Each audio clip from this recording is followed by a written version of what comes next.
hardest thing about doing this project that you've been doing for the last year and a half now?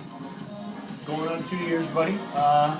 Probably the hardest thing about the project that I'm working on would have been going back skiing in Sun Valley. That was the hardest, to open that door, start skiing again. Nothing could have been harder, and from a hardship standpoint, I'm talking about psychologically, that was the toughest thing I've ever done in my mouth. Oh boy. My life. Yeah, it's a documentary, so it needs to say that. But it's the hardest thing I've ever done in my life because I had to have that courage and muster that up to go to Sun Valley and start skiing again.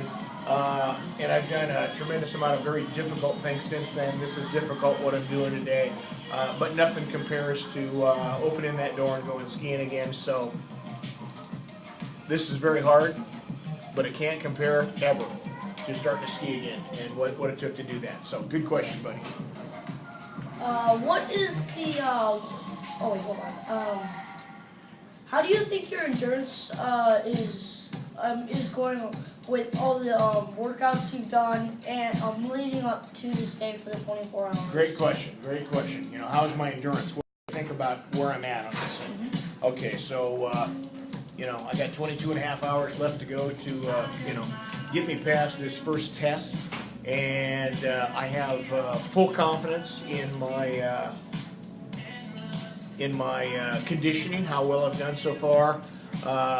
You know, my mind is good for this whole thing. I'm putting my mind to this, and that's, you know, I have the capability mind-wise, mentally.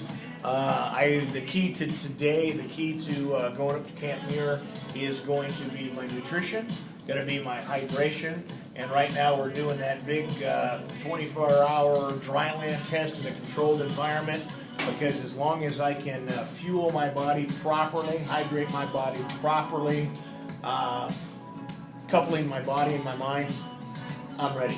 The only thing that could hang us up is if the nutrition side was fouled up for any reason, because as long as I'm fueled up and good to go, we're going to make it.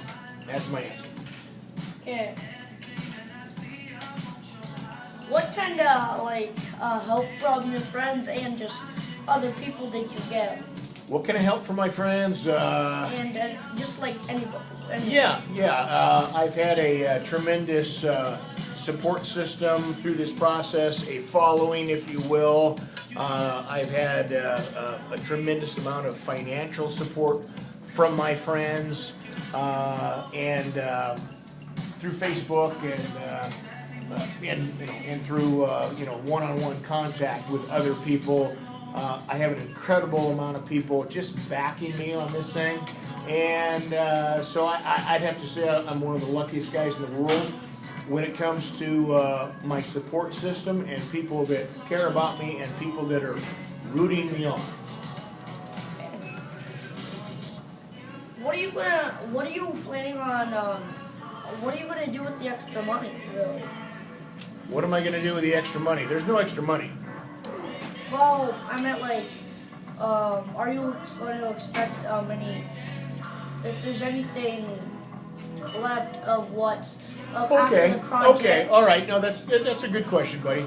If because this is what I call a grassroots project as far as my fundraising efforts. It's coupled with me combining my own personal finances with this thing.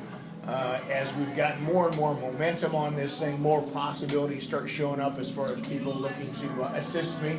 So if I was in a position where I had more money provided to me from whatever sources than is what is needed to finish the documentary ski film itself, that would go into a nonprofit group. Currently I'm talking to Higher Ground in Sun Valley. That would be going to a nonprofit adaptive skiing program, and that money is earmarked for injured soldiers learn how to ski again. So that money would go straight into what my end goal on this thing is, which is to help injured soldiers through skiing.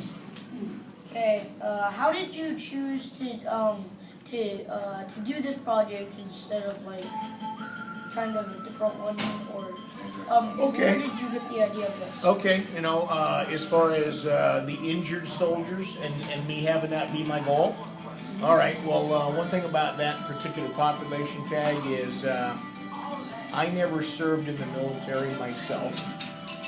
And these people that do serve in the military, they help protect our way of life, they help protect our freedom. It's an incredible thing that these people do, and I never did that myself, so it's my way of serving that population and trying to give back to them because they've done so much. And the fact that, as you know, we have family members that are active members in the military right now. Yes. That's a big part of it as well, so it's my way of paying it forward and giving it back to the people that do so much for all of us. Okay.